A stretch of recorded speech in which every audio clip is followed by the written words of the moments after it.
কবির, তুমি কেন অপমান করতেছো রে? বেয়াদবি করছো কেন? গাছের লগে বাইন্ধা রাখ।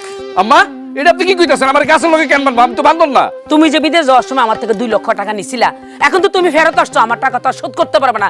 তোমারে আমি গাছের লগে বাইন্ধা আমার 2 লক্ষ টাকা আমি ফিরাইয়া তোমার থেকে আদায় করব। কবির, ধরতারে! এই এই আরে আরে কি করতাছেন? এই কথা কবি না, আওয়াজ বন্ধ।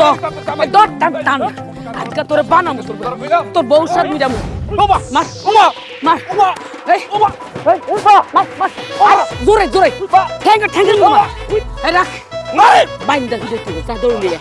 ওকে ওমা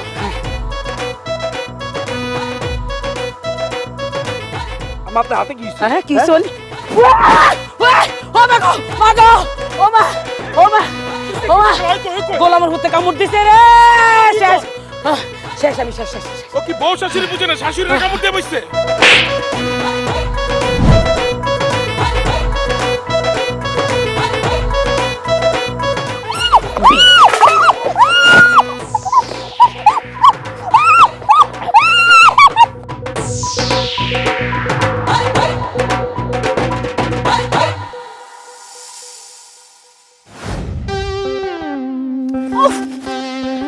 আরে মিজান, তুমি এইভাবে টানতে টানতে আমার বাড়ির পেছনে নিয়ে আসছো কেন?